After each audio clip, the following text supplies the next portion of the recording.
Hello students, in this video we'll discuss about some numericals based on this Biot-Savart law application. Okay, so see here some one question I have written here, like two identical loops P and Q, each of radius 5 cm, are lying in perpendicular planes such that they have a common center as shown in the figure. Now find the magnitude and direction of net magnetic field at the common center of these two coils if they carry currents equals to 3 ampere and 4 ampere respectively. So see here the figure what is given here. So the two coils are there. This is coil P, this is coil Q, and this is the currents given in both the coils. So as the question is given, the radius of both the coils are same, and that radius equals to how much? That is 5 cm.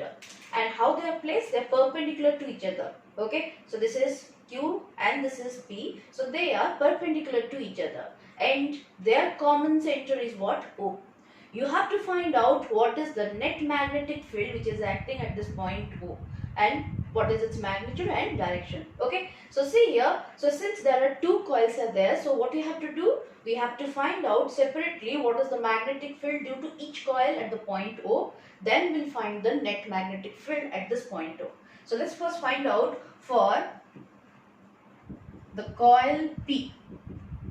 Okay, now what will be the magnetic field? Let that be represented as BP. So that is the magnetic field at the point O due to the coil P. So what is the formula? So when means that we have already discussed, when you have to find out what is the magnetic field at the center of a coil carrying current, the formula is what? Mu naught I by 2R. This is the formula. Okay, where mu naught is the permeability of this free space, I is the current which is passing through this coil, and R is the radius of this coil. Okay, so this is what the BP value.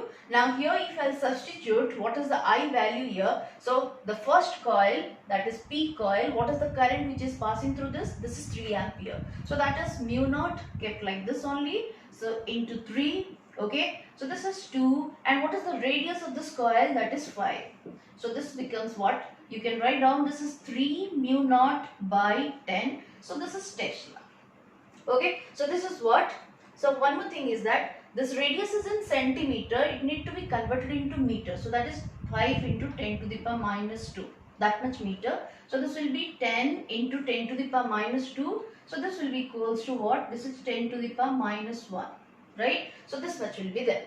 So this is 3 mu naught by 10 to the power minus 1, or if it is taken to the up, so this will be equals to what? This will be 30 mu naught Tesla. Okay, so this is the value for this. What is the magnetic field at the center O due to this coil P. Similarly, now we'll find out for the coil Q. Okay, for the second coil Q, what is the magnetic field at this point 2? So here this is BQ, right? Now this formula is the same, mu naught I by 2R. So in this case, this is mu naught into, what is the current reading through this second coil? This is given as 4. This is 2 into radius is given as 5 centimeter. So that's why this is 5 into 10 to the power minus 2 meter. So here if you look at the same thing, this is 4 mu naught divided by, this will be 10 to the power minus 1, or that will be 40 mu naught Tesla. Okay, so the magnitude of these two magnetic fields due to this both the coils we have calculated.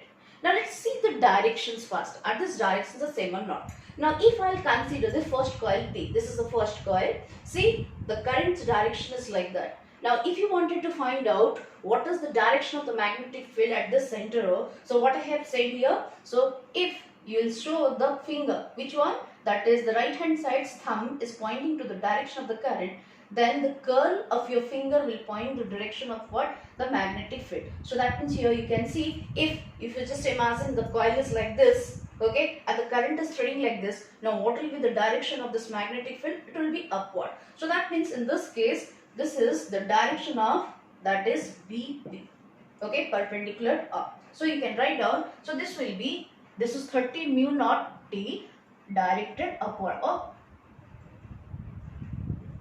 perpendicularly upward, okay, in upward direction.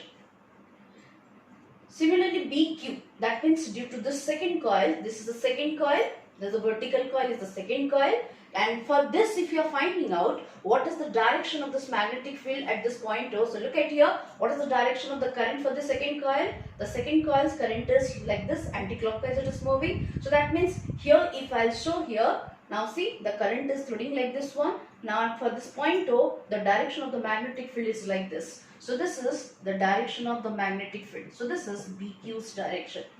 Now look at BP and BQ you got. This BQ is also what? It is moving. So if you look at this is the coil. So it will be outward like that. So this will be outward also.